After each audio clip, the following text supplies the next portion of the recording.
Diferencia entre educación y pedagogía.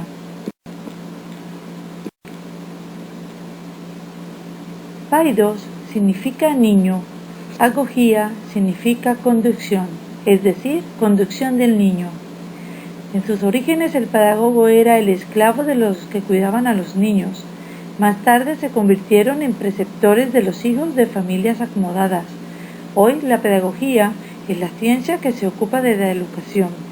Educación proviene del latín educare, que significa criar, nutrir, alimentar, y del latín exducere, que significa sacar, llevar o conducir, desde adentro hacia afuera.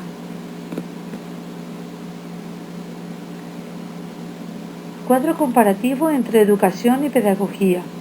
Educación, acción de transmitir y recibir conocimientos. Pedagogía, disciplina que se ocupa del estudio del hecho educativo. Educación es práctica, pedagogía es teórica. Educación, hecho pedagógico, educación intencional, científica y sistemática. Pedagogía, hecho educativo, estar inmerso en el proceso educativo, consciente o inconscientemente, intencionada o inintencionadamente. Educación, campos. Primero, arte educativo. 2, filosofía educativa.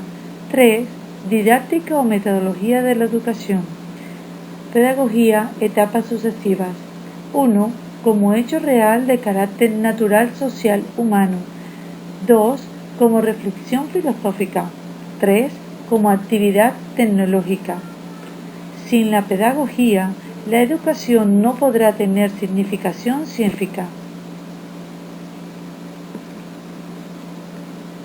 Discursos pedagógicos que constituyeron al maestro y la escuela colombiana en los siglos XIX y XX.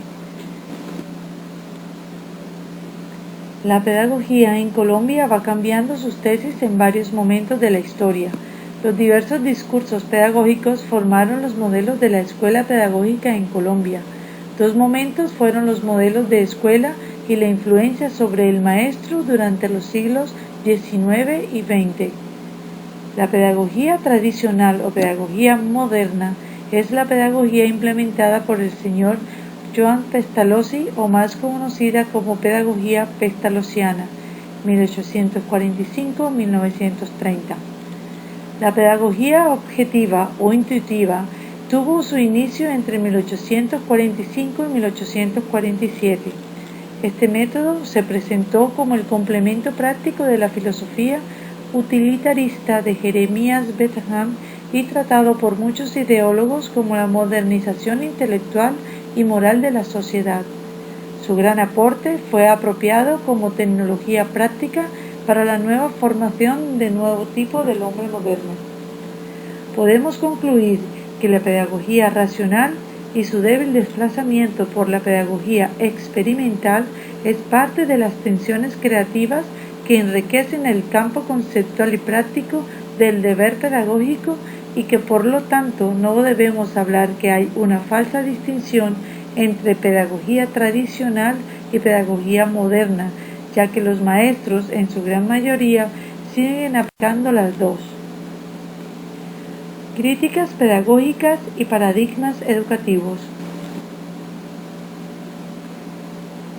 Ya habiendo hablado de los modelos en el discurso pedagógico y su constitución en la escuela colombiana, podemos también mencionar cómo años atrás y también durante los últimos años, la escuela y sus principales actores se vieron irremediablemente involucrados en una serie de críticas pedagógicas y paradigmas educativos, los cuales, afortunadamente y para beneficio de todos, reorientaron la actividad formadora de maestros, estudiantes y padres de familia.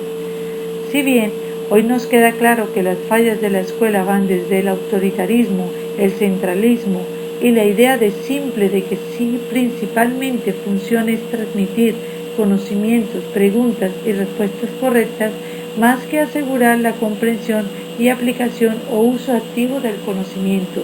También es cierto que discretamente ha crecido de modo desmedido una tendencia de los educadores a sobrevalorar el fenómeno del aprendizaje.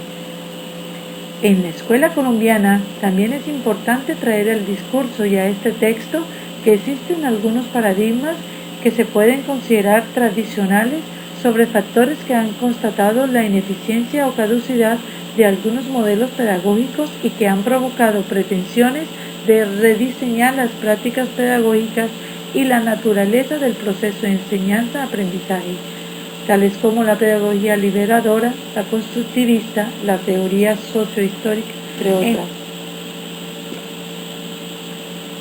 Los paradigmas educativos no han tenido un desarrollo sencillo. De hecho, su tránsito entre los sectores educativos ha sido en cierto sentido tortuoso por las posturas polares siempre presentes en el campo pedagógico.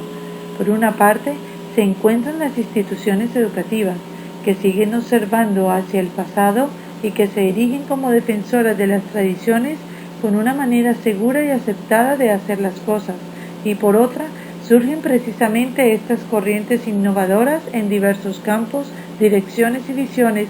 No obstante, las prácticas y la investigación educativa no necesariamente avanzan a la par.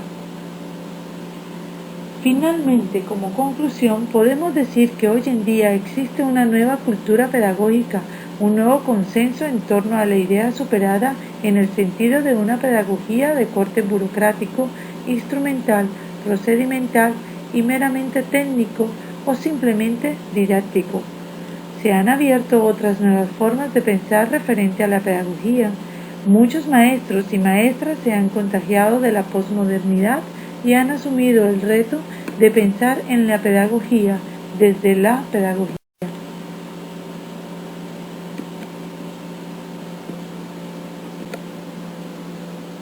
En los videos presentados podemos observar una clase de tipo interactiva donde se aprovechan los videos vistos porque representan una dinámica donde la curiosidad del aprendizaje se hace presente por parte de los integrantes y además existe un proceso onomatopéyico.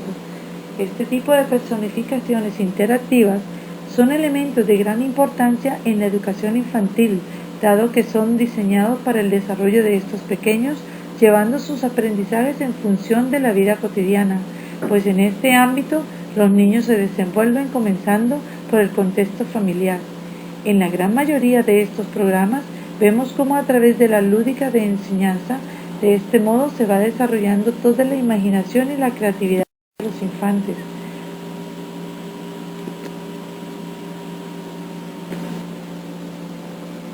Si tomamos como ejemplo el niño Sid, vemos cómo éste representa curiosidades de acuerdo a su nivel intelectual, desarrollando con la investigación aspectos científicos sobre la razón por la cual las cosas a su alrededor suceden. Esto nos hace pensar el porqué de las cosas y todos los cuestionamientos están relacionados con el cómo los niños aprenden los aspectos científicos, llevándolos a identificarse con los personajes y haciendo que el proceso de aprendizaje sea más ameno, por el solo hecho de ser mostrado con humor, donde los infantes se pueden identificar con los personajes, hace que la recepción de la información sea más placentera.